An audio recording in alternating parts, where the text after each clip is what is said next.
पाकिस्तान की हालत ऐसी है कि वहां पर डर के लिए एक अवार्ड सेरेमनी रखी जा सकती है जिसमें बहुत सारे कंटेंटर्स हैं जिनको अवार्ड दिया जा सकता है। इंडियन आर्मी के खौफ से पाकिस्तान की रातों की नींद उड़ी हुई है। ना तो वहां के मंत्री सो पा रहे हैं, ना ही फौज। हर सांस के साथ उन्हें अटैक की आहट बेचैन कर रही है। अब जो खबर हम आपको बताने जा रहे हैं उससे पाकिस्तान की बेचैनी में उबाल आना तय है। 1965 में भारतीय फौज पाकिस्तान के लाहौर तक घुस गई थी।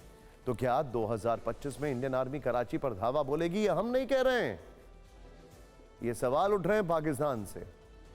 तो इसे आप कराची के नाम पर पाकिस्तान के बढ़े हुए ब्लड प्रेशर से समझ सकते हैं। कराची जो पाकिस्तान की अर्थव्यवस्था की धड़कन है, उसे लेकर पाकिस्तान की मीडिया में बातें चल रही हैं कि भारत इस बार कराची पर अटैक कर सकता है। और इस चर्चा ने इसलिए जोर पकड़ा था क्योंकि भारत ने अचानक से INS विक्रांत को महासागर में मूव किया था। INS विक्रांत इस वक्त कहां पर तैनात है, यह सीक्रेट इंफॉर्मेशन हम आपको नहीं बताएंगे। इंटेल है ना, लेकिन कहा जा रहा है कि INS विक्रांत की मूवमेंट से ही पाकिस्तान को कराची गंवाने का डर सताने लगा है। पाकिस्तान के डर का अंदाजा इस बात से भी लगता है कि कराची बचाने के लिए ही पाकिस्तान ने अपनी फौज की आधी ताकत इसी जोन, इसी बेल्ट में झोंक दी है। एक बार आपको पाकिस्तानी आर्मी, एयरफोर्स और नेवी की डिप्लॉयमेंट के बारे में बताते हैं।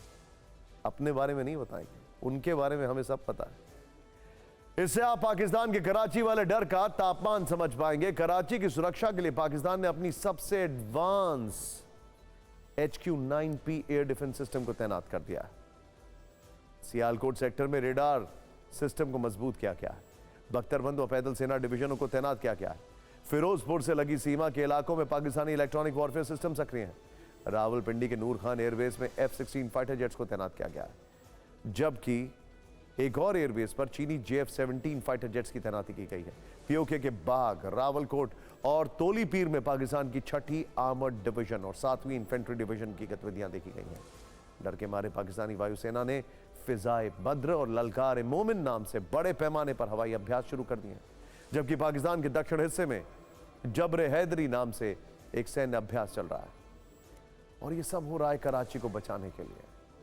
शाहबाज और मुनीर को समझ नहीं आ रहा है कि अगर ये आशंका सही साबित हो गई तो फिर इंडियन आर्मी को कैसे जवाब दें।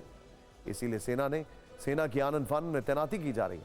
पाकिस्तान ने कराची का सुरक्षा घेरा मजबूत करने में पूरी ताकत झोंक दी है, लेकिन कराची किस तरह भारतीय नेवी की रेंज में है, इसे एक्सपर्ट्स की मदद से समझते हैं।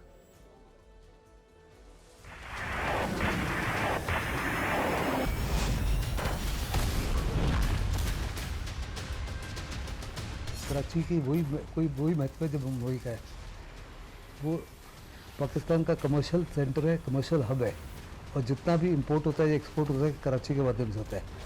युद्ध के समय कराची की इम्पोर्टेंस जो है और भी बढ़ जाती है, क्योंकि इस समय पाकिस्तान के पास में असला नहीं है, वेपन नहीं है, स्पेयर पार्ट्स नहीं है, ऑयल नहीं है, डीजल नहीं है, मेडिसिन नहीं है। ये सारी की सारी समुद्री तट से आनी है।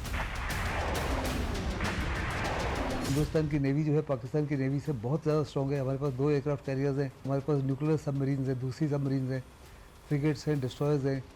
पाकिस्तान से दूसरे उसमें बहुत ही ज़्यादा स्ट्रॉन्ग है।